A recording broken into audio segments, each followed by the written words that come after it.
नमस्कार लोग, आ गया है इंग्लिश एग्ज़ाम का रिव्यू। बड़ा इजी तो नहीं बोलूँगा, ठीक एग्ज़ाम था, क्योंकि ठीक ही बोलो फिर रिज़ल्ट आने के बाद गंदे मार्क्स आए तो फिर वो लगेगा इजी बोला था।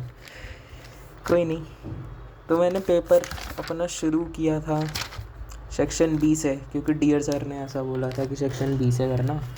और सेक्शन डी में उन्होंने बोला था 40 मिनट में करना, मैंने 1 घंटे में किए थे। तो मेरी फट गई थी कि शिट यार अब तो छूट जाएगा। लेकिन लास्ट तक मैंने स्पीड पकड़ ली थी। हाथ में दर्द हो रहा था, हाथ सुन पड़ गया था, मुँह तारी थी, सब हो रहा था भाई। तब भी मैं लिखता गया, रुका नहीं भाई। एक बंदे के फर्रे पकड़े गए, वो नाटक नहीं देखा मैंने, मैं तब भी लिखता गया भाई। देख रहे हो, बहुत डेस्परेट था मैं पेपर करने के लिए। तो मैंने इस वाले क्वेश्चन में तो ये लिखा, ये वाला मिथाली मुकेश मुकेश मुकेश। इसमें मेरे को ज़्यादा टाइम इसलिए भी लगा क्योंकि मुकेश जैसे नाम दिए थे तो डायरेक्ट गुटखा ही याद आ रहा था। फिर दूसरा क्वेश्चन में क्या था, हाँ, फिर इसमें मेरे को सविता मेरे को और सविता मांजरेकर को बुलाया था कंपटीशन में, और डिबेट कंपटीशन में, और हमको मना करना पड़ा।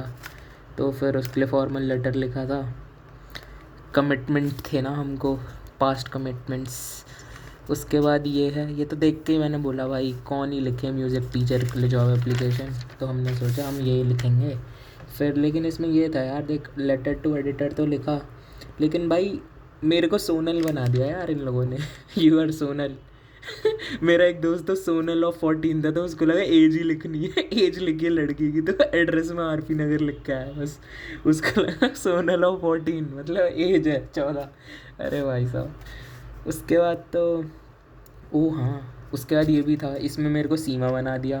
मतलब भाई लड़के को लड़की बना रहे हैं, कतई अमेरिका वाली चीज़ें आ रही हैं इंडिया में। तो ये था भाई। इस पे तो भाई मैं क्या क्या लिख के आया हूँ, टाइम मैनेजमेंट, मतलब सब कुछ लिख के आया हूँ भाई। मतलब जो चीज़ें मेरे को अप्लाई कर लेनी चाहिए अपनी लाइफ में, मैं वो सब लिख के आया हूँ भाई। कॉन्ट्राडिक्ट करता है यार ये। उसके बाद मैंने लिटरेचर की थी भाई। लिटरेचर में मैंने पता नहीं क्या किया था भाई।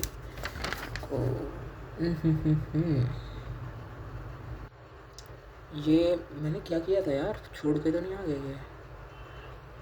हाँ, मैंने लिटरेचर में ये वाला किया था, कीपिंग क्वाइट वाला। तो इसके मैंने कर दिए थे अब आंसर। इसमें ये वाला पता नहीं इसका मैंने सही लिखा है नहीं, उसने लास्ट लाइन में लिखा था ना, you keep quiet and I will go. तो मैंने लिख दिया कि भाई वो अब वो चाहता है कि हम लोग पीस हारमोनी से जिए, और बाकी वो जाके दूसरे जगह साइलेंस का ढोल पीटेगा। और क्या बोलते हैं, उसके बाद ये नहीं किया मैंने, ये कौन करेगा। मैंने किया था, तो रुक जा भाई, डरा क्यों रहा है। हाँ, ये बामा वाला तो मैंने, ये बामा वाला ही तो था ना, डीह्यूमनाइजिंग, हाँ याद है, ये मैंने किया था, मैंने ही किया था भाई, इसमें था ना। चलो, ये मैंने किया था, ये मैंने छोड़ दिया था क्योंकि भाई कौन लिखे डेरी लैम इन सब के बारे में। उसके बाद फिर मैंने ये इसका लिखा था, पोएट्स एंड पैनकेक्स के क्वेश्चन आंसर लिखे थे, मस्त मस्त मज़े आ गए थे। और फिर फ्रेंच के बारे में तो किसी ने क्या ही लिखूँगा, बाकी ये सब भी मैंने कर दिया था। अब मेरे को पाँचों के पाँच ही कर दिए थे, अब क्या लिखा था याद नहीं। बाकी ये भी सिग्निफिकेंस और ये भी मैंने कर ही दिए थे।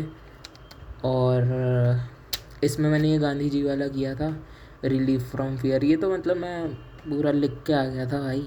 और इसमें मैंने कल रात को, उस दिन रात को ही 2 बजे मैं सोचा था कि सो जाऊंगा 2 बजे, फिर मैंने सोचा नहीं यार पढ़ना पड़ेगा। और 2 बजे मैंने तिशानी जोशी का journey to an end of earth पढ़ा था डियर सर से, और उसमें उन्होंने थीम बताई थी 3 लाइन की, उसी को मैं पूरा एक्सप्लेन करके आया हूँ। और इसका एक लॉन्ग आंसर मैंने बस सुबह मतलब टट्टी जाने से पहले 1 सेकंड के लिए बस देखा था ऊपर ऊपर से, और होती नहीं कुछ चीज़ें छप जाती है दिमाग में, तो फाइटो प्लांक्टन्स के ऊपर ही था वो, तो उसका मेन पॉइंट ही फाइटो प्लांक्टन्स के ऊपर था कि कैसे वो मरीन लाइफ पे डिपेंड करते हैं, यूवी रेस की वजह से वो हो जाते हैं। तो मैंने वो टीप के क्या लिख के आ गया भाई, बहुत लिखा मैंने। ये भी फिर इसमें भी मैंने वही लिखा कि दोनों की मतलब दोनों डरते थे, और तो वही था भाई, डर से थोड़ा जीत पा ली। बाकी फिर मैंने लास्ट में ये किया था भाई, मैंने पहले पता नहीं डियर सर ने तो बोला था क्वेश्चन मत पढ़ना, पहले वो पढ़ लेना, लेकिन तब भी मेरे को चुल तो थी, तो मैंने सोचा क्वेश्चन पढ़ लेता हूँ। फिर देखा इधर मिसोजिनी के ऊपर, सॉरी मिसोजिनी नहीं, पेट्रियार्कियल के बारे में है कि भाई क्या है, इन औरतों को क्यों नहीं मिलती जॉब। उसके बाद फिर तो उसके ऊपर था ये वाला पैसेज। फिर एक और पैसेज किसके, सेंस ऑफ ह्यूमर की वजह से था, जो मैंने अभी इंस्टा पे तो नहीं, अभी यूट्यूब पे देख रहा हूँ तो बच्चे बोल रहे हो हाँ समीर राना के ऊपर बोल दिया। अबे सेंस ऑफ ह्यूमर के बारे में बात की है, ऐसे तो फिर तुम सारे ही कॉमेडियंस का नाम ले आओ हैं। सेंस ऑफ ह्यूमर का बस एक लाइन बोल दिया कि सेंस ऑफ ह्यूमर कुछ के लिए, भाई सबका सेंस ऑफ ह्यूमर होता है भाई। CBSE अभी बच्चों को बता रहा है इतना, उन लोगों को बता दो इतना भड़क के क्यों फालतू है। तो भाई यही था।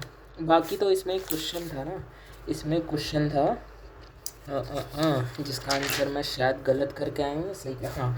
अब मैं शायद इसमें आर्सेनल, मैं शायद इंडिग्नेशन ही करके आया हूँ, आर्सेनल मोस्ट प्रोबेबली मैं नहीं करके आया, याद नहीं आ रहा अब ये मैं, क्योंकि कल रात को 3 घंटे ही सोया था, मैंने क्या किया है पता नहीं। बाकी हाँ ये हाँ। अब इसमें जो ये फ्रेज़ है ना आर्सेनल ऑफ टूल्स, अब 2 वर्ड का ही मीनिंग नहीं पता और उन 2 वर्ड से ही क्वेश्चन पूछा CBSE ने, क्योंकि CBSE चालू है भाई। तो इंडिग्नेशन का नहीं पता था, आर्सेनल ऑफ टूल्स का नहीं पता था, लेकिन आर्सेनल मैं जानता हूँ, फुटबॉल देखता हूँ मैं, तो आर्सेनल मेरे को टीम का पता था। तो आर्सेनल ऑफ टूल्स, तो अगर कोई भी फुटबॉल देखता होगा उसको पता होगा जो आर्सेनल है उसके जो लोगों में कैनन बना है, तो मेरे को आर्सेनल लगा कि कुछ ऐसे वेपनरी से रिलेटेड कुछ होगा, है ना। तो नंबर ऑफ वेपन्स ऐसे होगा, तो मैंने उससे कुछ रिलेट कर करके लिख दिया इसका आंसर। अब मेरे, और फिर मैंने अभी चेक किया था मीनिंग, तो सही था कि वही मीनिंग निकला, तो तुक्का सही लग गया भाई। बस यही था भाई, बाकी तो मैं क्या ही बोलूँ, ऐसा ही पेपर था। अब तो जो होगा देखा जाएगा। बाकी जयराम जी की क्या ही बोलूँ। चलो भाई ठीक है, बाय बाय, सायोनारा।